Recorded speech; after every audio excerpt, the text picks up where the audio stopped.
real thin wall exhaust, and then this Yoshimura. Look at the size of the difference. Let's hold these two up. I mean, it's significant. Look at that. Look at that difference right there. Holy moly.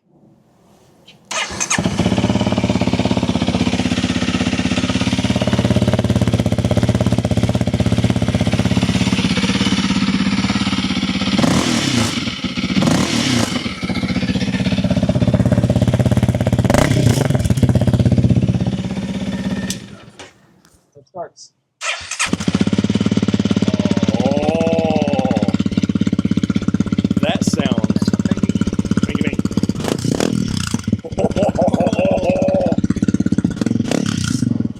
Hey guys, it's Alan, the Fireman 1028, and today I'm back with our 2022 Honda CRF300L, aka the KTM Killer.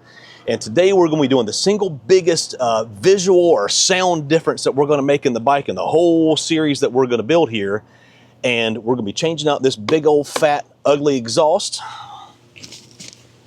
for this guy right here. This is a full Yoshimura exhaust from our friends at CRF Only, and did not get this for free. They did give me a discount, but I did not get this for free. I did, paid good hard money for this right here, but CRF Only has been really cool. They've been really supportive of the build, and like I said, give me discounts on parts and everything else. So guys, those guys are awesome. I am a CRF Only fans. Yes, I said it right. So if you see anything that you like, please like, comment, and subscribe. Let's get started. All right, now let's take a look inside the box and let's see what they've given us. So first is going to be our header right here. Very nice. Look at these welds, nice welds on it. Then we're going to have our mid pipe. Excellent, with our O2 sensor bung.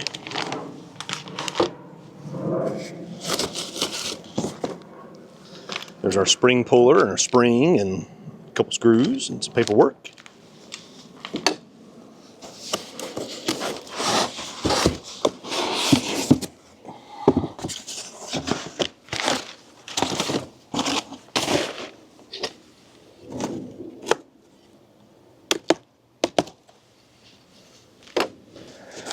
Then the piece de resistance is the Yoshimura in can. Look at that. Man, that thing's pretty.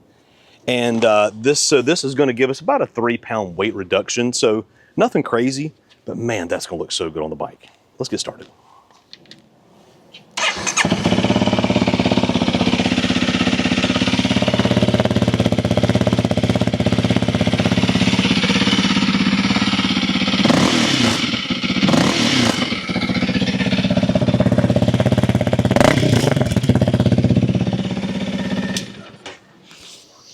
All right, so we're going to take off this exhaust. All right, so our exhaust is only held on by a couple spots. So we're going to take off this exhaust shield right here. There's a bolt, looks like a 12 millimeter right back here. And we have another bolt here, another connection here, and then the header in the front right there. So it should come off pretty easy.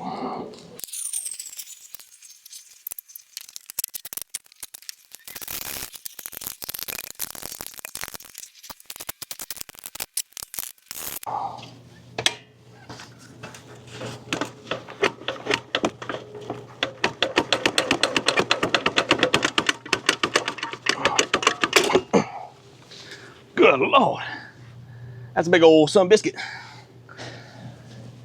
Now, if you're ever wondering, Alan, what does a Honda CRF300L sound like without a muffler? Let's find out.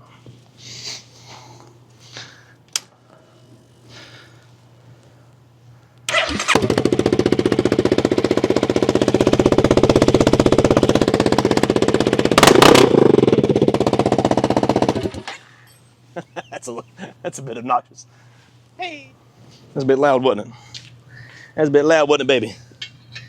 All right, so we need to break the O2 sensor loose.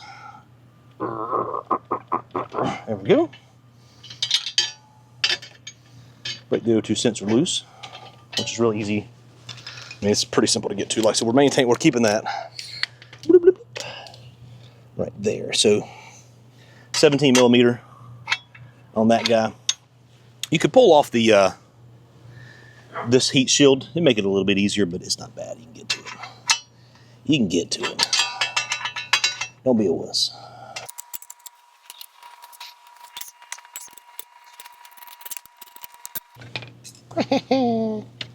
Now,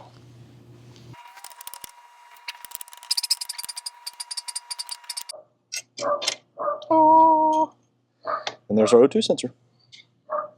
So we'll set that guy aside. Now, again, we're broke loose here. Everything's loose. This bolt did break. This one that goes in right here, it just broke. It just broke. So, you know, I gave our 390 a hard time about that for a bolt snapping. And our Honda did the exact same thing. So, I'll take back what I said. All right, so next thing we got to do is we got to break. Of course, I just ran it with no. So, got to break these two bolts loose right here. I am going to spray those a little bit of WD-40 before I go to break those, just to keep from anything breaking. So, we'll spray those and let's pop that off.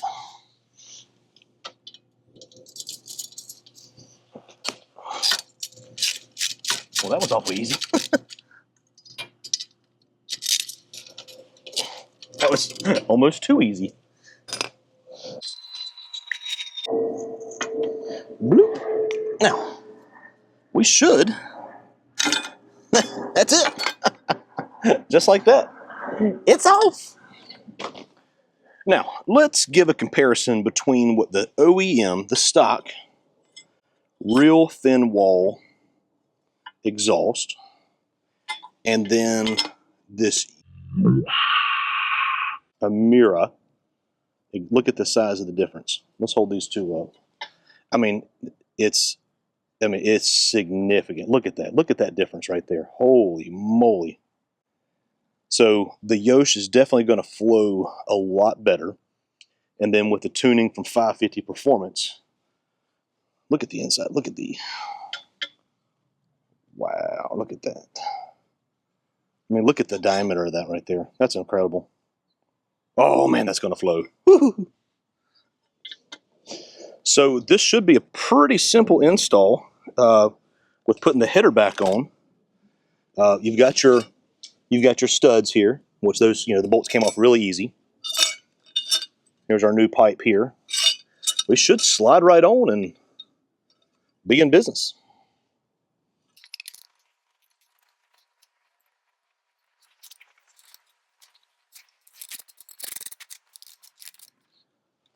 All right, and there's the installation of our header. Again, I just want to do a side-by-side comparison to show you the difference. Look at that. Look at the difference in the two of those. Look how much bigger that is, yet still lighter. It's a thinner wall, but the diameter difference is huge. I mean, you got this big opening here, but then it necks down on this stock pipe. So this thing is going to flow a substantial amount more. Now, our mid pipe, you see there's our O2 bung, which lines up right there. So this is going to fit on something.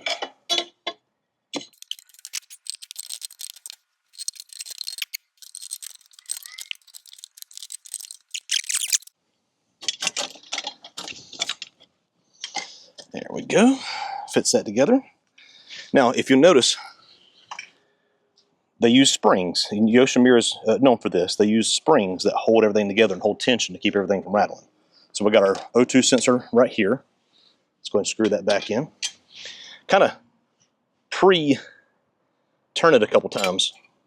Go backwards a couple times before you go to put it in.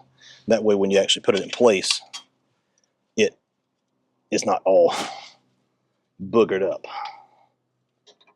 Because even though we have our tuning from 550 Performance, we're still using the O2 sensor to provide feedback and to provide adjustments, elevation and whatnot. So O2 sensor in place. Actually, we're going to wait to put the springs on until we get the other everything else connected there, and then we'll make our final adjustments. All right, now again, let's do a little comparison between the stock exhaust. It's big, heavy, ugly, some biscuit, and this beautiful Yoshimura exhaust. Look at that. Look at that inside there. Hey, girl. Look at that. Gosh, that thing is beautiful. Almost a straight through design. You can almost see straight through it. You see through it. There we go. Look at that. That thing's gorgeous right there. Let's get that on the bike.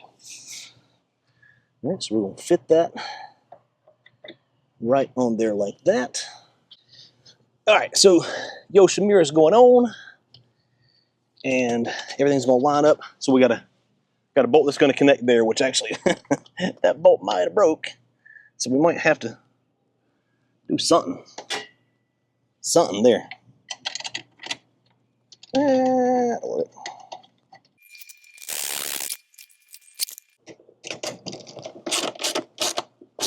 Ooh, oh, look at that. All right, so let's install our springy-dings. Now, if you've never done springs, I highly recommend it. So what I mean, a spring puller like that makes life so much easier. So we're gonna pull back on it, and just like that, just like that. Turn that right there. So let's see our Yosh. Look at that. Look at that right there. Dang, that looks good. Now we'll do the same thing right here with our smaller of the two springs. Put that on. We'll take our spring puller. Put that on and say yoink. Spring pullers makes life so much easier. All right, so that'll do it for the installation. Now we'll go back and we'll tighten up our header bolts there. Now that we've got everything kind of fit, we got our springs in place. We're gonna put our little heat shield on right here. Now, before I crank it up, I'm gonna take a rag with some alcohol and I'm gonna wipe the whole system down so any oils or anything won't bake on there. And I know it's gonna get dirty and it's gonna get very dirty, but at least none of the oils from my hands or from the shipping or anything else will be on there. So we're gonna wipe everything down really good. It's still gonna smoke a little bit, but that's to be expected. And then we'll fire it up and we'll take it for a test ride. All right, so like I said, before you fire it up, take some alcohol and just wipe the whole thing down. Any part of it you can get to, just to get any of the oils or anything from manufacturing process or shipping or whatever else. Again, once you fire it up, you're gonna bake those in there. Let's wipe that down, get all that off.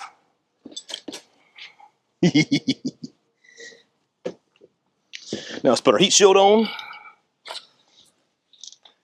All right, guys, so that's it. That's going to wrap up the installation of the Yoshimura RS-4 exhaust on the 2022 Honda CRF300L, the KTM Killer. Now, again, once we get the ECU, now we're going to go ahead and run it without the ECU because, I mean, we're already tuned with the stock improved, so we already got more fuel than what was with stock. So I'm not too worried about running lean. The ECU is in the mail already. I actually just got an email from Maverick saying, hey, stage 1 is on its way. And that'll be, you've seen that video. It'll be a 2-minute change out to change the ECU out from stock improved over to stage 1.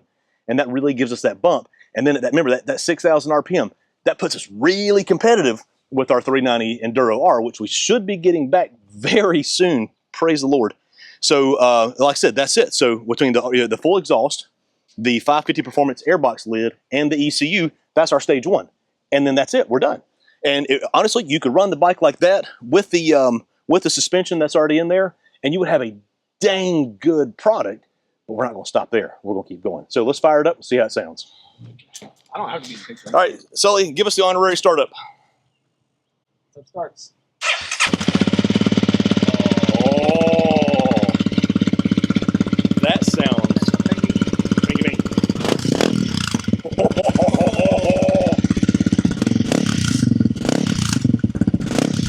Oh, that sounds good. It sounds rattling, but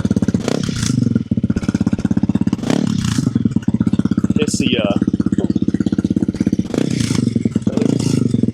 it's a license plate. Ah! That sounded really good. Give me a little bit. Give me some. let it idle.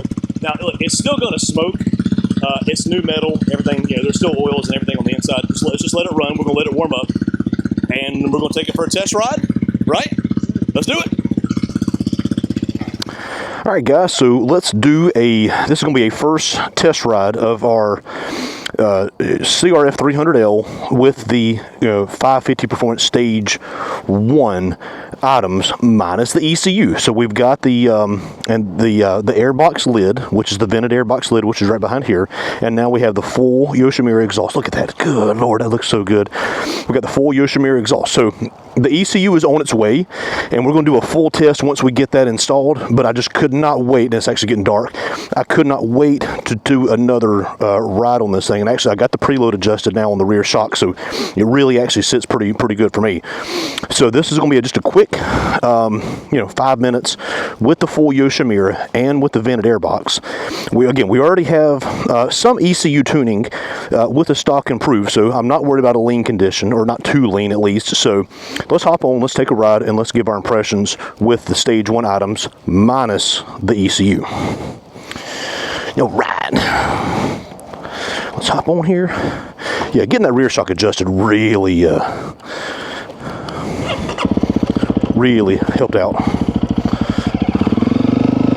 So just right off the bat, just from the initial riding, there's about a 3 pound weight savings. But as I don't know if you saw it in the beginning of the video, wow, this thing pulls, man. Holy moly. This thing pulls. Oh, I can't wait to get this thing off-road. So, I mean, the size difference in the pipe was remarkable from the stock header to the Yoshimura header. Holy moly. This thing pulls, baby. Wow. And again, ACU's not tuned yet. Look at that. Look at this. I mean, look, we're doing 70, 73, 74, 75, 76, 77. Yeah! This thing has got some pep. Again, I don't know. It'd be interesting to see what the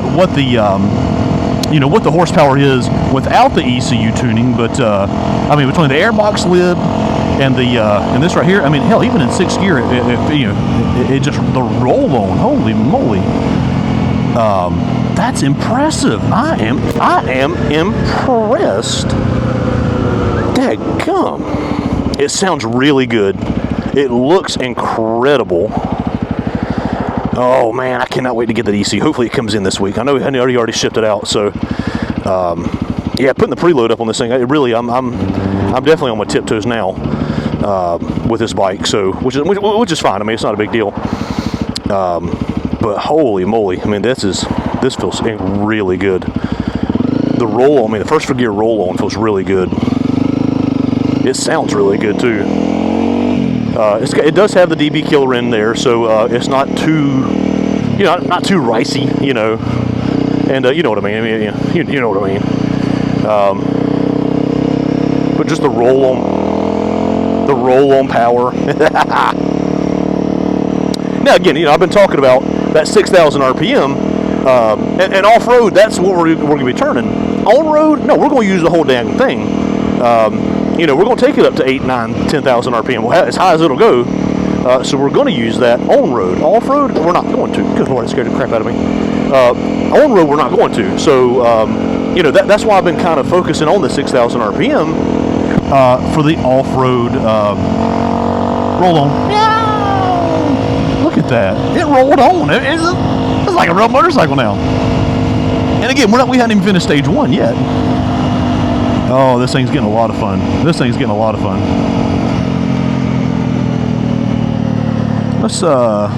go up one exit. How about that? Let's go up one exit.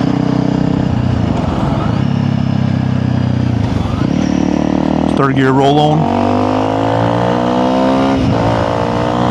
Look at this. This feels like a real motorcycle. Dadgum.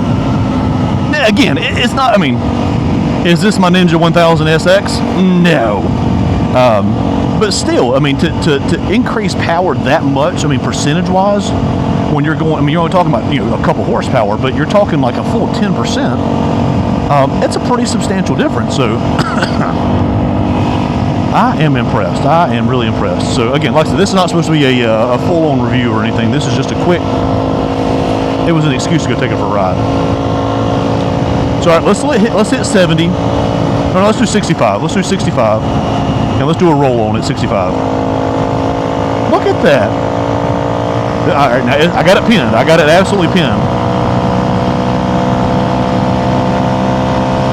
She's pulling up to 80. Now let's do the whole 65, drop a gear and disappear. How about that? 65. Drop a gear, disappear. Look at that pull, man. Oh, that thing gets unstable. Alright, I'm good with that. That's really fun. Man, I can't wait to see what that ECU does. To get that, I think the timing is good now. And now it's just getting that a little bit of additional fueling to match the airbox cover and to match the exhaust. Man, I can't wait. I can't wait. And again, like I said, at that 6,000 RPM, and I'll put it up here in the this thing is light. At 6,000 RPM with stage 1, you're right there. Actually, you're right there with the DRZ and with the 390 Enduro R. Is it making the same power? No, and I think that's what I'm trying to get everybody to understand. It's not making the same power, but it's making the same power to weight ratio. Now, I did have somebody bring up a really good point. Is that my body weight needs to factor into that, and they're right. And I was absolutely incorrect when I said that it's the same ratio, it's the same percentage, and it's not. 225 pounds on a 300-pound bike is not the same as 225 pounds on a 360-pound bike. So I was incorrect with that, and I quickly corrected my statement. I mean, it's still, so I'll go back and I'll refigure, and I'll probably, once we get stage 1 done, I'll probably go back and I'll redo that dyno chart video that I did,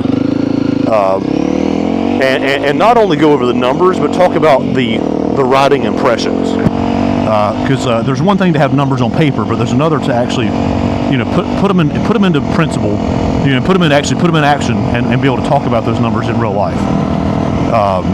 But man, just already, this thing feels awesome. Hopefully we get that ECU, get our Sumos back on, take it back up to the Blue Ridge Parkway, and just rip, baby, rip.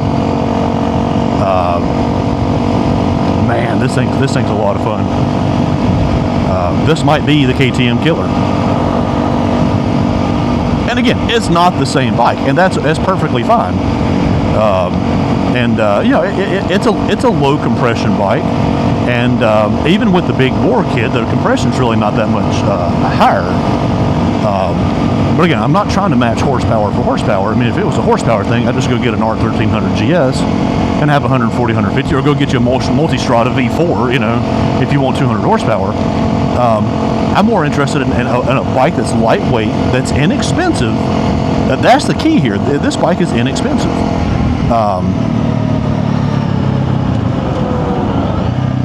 Go ahead, bud.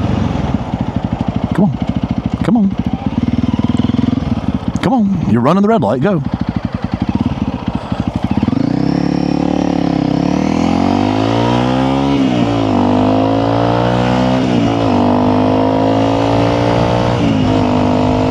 Is inexpensive, and again, like I said, up to stage 1, and I'll sit down and I'll actually kind of do the math, and maybe we'll show that on a separate video. But to actually do the math of, you know, assuming a $4,000 purchase point, assuming no modifications done to the bike, what it would cost to get it to this point and to get it to this level of fun, and then, you know, compare that number to what a 390 Enduro R costs new, and then what a DRZ 4S costs new. So, you know, it's just showing what options you have. And like I said, I'm just having fun doing it. And for me, hell, it's an excuse just to to put parts on a bike. This headlight sucks. I can tell you that. It's the first time riding this bike in the dark. This headlight really sucks. It's actually a lot darker than it appears on the on the screen here. We still need to do a headlight test going to the gym, don't we, before it gets too cold? But all right, yeah, like I said, this was just a first ride. This will be on the end of the Yoshimura exhaust video, and then we'll do a whole separate you know, complete stage one series of videos between on road and off road. And so, like I said, let's get back and we'll talk about it, and we'll wrap this video up. All right, guys, so that'll do it for the installation of our Yoshimura RS-4 Full Exhaust on our 2022 Honda CRF300, aka the KTM Killer. Again, this is an absolutely beautiful exhaust from start to finish. You see the difference in the diameter of the pipes. I mean, this thing flows, and it flows like crazy.